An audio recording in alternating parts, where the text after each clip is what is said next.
Hey guys, welcome to Hypnotic Storytelling. My name is Robin and I'm in this series of videos answering some of the questions that have been sent in to me.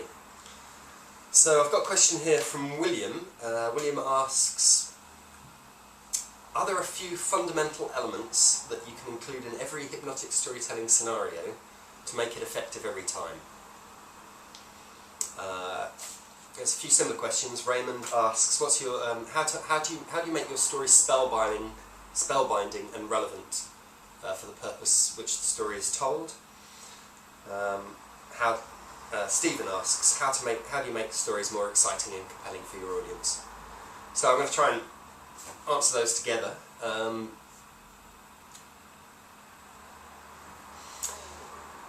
Actually, usually if somebody asks me that question, are there a few elements that you can include every time? I'd probably say no, because it really does depend absolutely on the context and the purpose. So I'm going to I'll answer in a more general frame. You want 4 things in your stories to make them truly compelling. First, they have to be relevant. They have to be relevant to the audience that you're telling it to. Now, some stories are going to be relevant because we're all human beings and the same things happen to us. So stories about death, about birth, about love, about marriage, about, going to the dentist. There are certain things, going to school is another good one. There are certain things that you can pretty much predict that people in your culture will have experienced. And those general kind of universal themes are going to be relevant to everyone. Then there's your, if you're operating in a particular niche, say you're a downhill ski instructor or something like that, or you've got a story about extreme sports, something like that. Well, everyone likes to feel excited, so that's kind of relevant in that way. Everyone takes a risk every now and then, so that's a universal thing. But that story will have more relevance to an audience who also engages in that kind of activities. If your story takes place in a niche like that, maybe it's let's choose a way out example. A story about how I fixed a computer program, a problem with a computer. That's fairly niche. There's only a fairly Actually, there's going to be millions of them, but there's going to be a limited set of people who are really fascinated by that story. If you've got a story like that, you need to pre-frame it. You need to set it up in advance. You need to explain how this story is going to be relevant. That's something I'll go into in greater depth on another course. But just think about that. If you've got a universal story, something that anyone can have experienced, that's going to be relevant to anyone.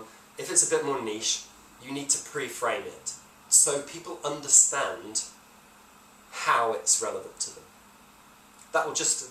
That's just almost like a common courtesy. It's just polite before you start taking up people's time with a story to demonstrate what they're going to get from it. So relevance, first and foremost. Second, rapport. You need to keep and maintain rapport while you're telling your story, and this is absolutely important. I used to do a lot of coaching and training for people in performance contexts, so platform speaking or in fact acting. I used to be a theatre director, so I work a lot with actors. And you quite often hear people saying that they like not being able to see the audience because it kind of isolates them and they're not getting any feedback. Big mistake. You really want to have that feedback. If I'm in an auditorium telling stories and the lights are low on the house, I'll ask them to turn them up because I want to be able to see the audience. That story that you find so fascinating can, for example, if you're in a social situation, I'm telling a story to somebody, somebody turns up and interrupts, somebody new arrives or whatever, you're suddenly, oh, what do I do? Do I stop the story? Do I keep going? If you just plough on regardless, then you're going to lose people. You have to keep making eye contact. You have to keep checking if people are engaged.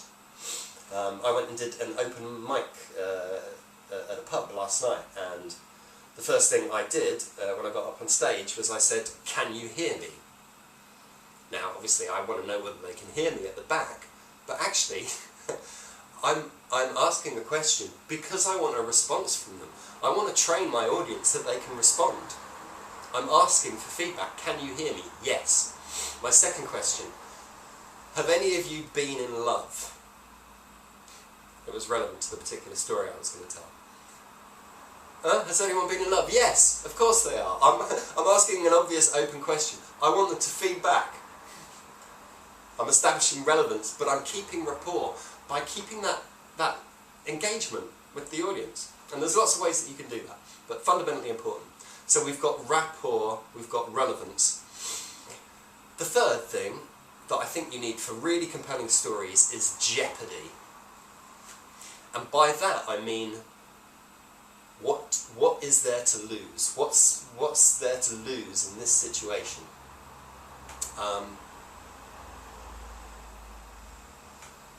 To give you an example, okay, would you rather hear about how I was arrested by the Kenyan police force and put in jail for 2 days and had to bribe my way out? Or would you rather hear about how I lost my, how I messed up my laundry cycle and the laundry came out pink?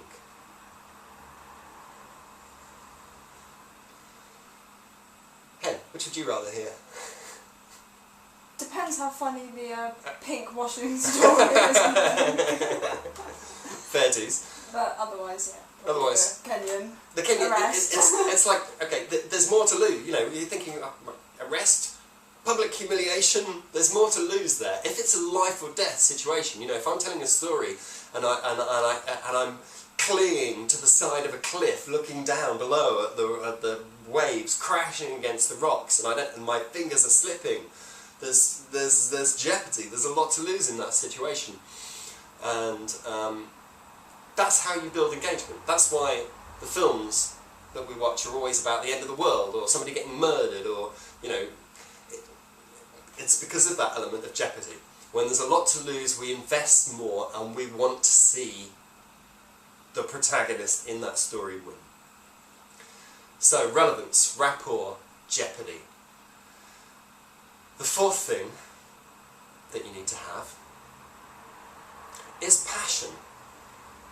You have to get passionately involved in your story and communicate your passion to the audience. It's that that's going to really bring them in. If you're not engaged with it, if you don't really, you know, if it doesn't move you particularly, then you're not going to be able to move your audience. It's the same with every hypnosis situation. You have to go first. And when people see that passion, you know, and that passion can express itself in any way. It can be, you know, it can be anger, it can be love, it can be fear, it can be grief. There are all kinds of emotions that you can display passionately. People like to see that. When people see you honestly expressing an emotion, that's a very powerful thing, because it enables them to do the same thing. It opens them up to the possibility of experiencing that. And people want to experience, people want to connect, and they want to connect with passionate people. So, there you go. Relevance, rapport, jeopardy, and passion. Stick those elements in your stories, they will be compelling. See you next time.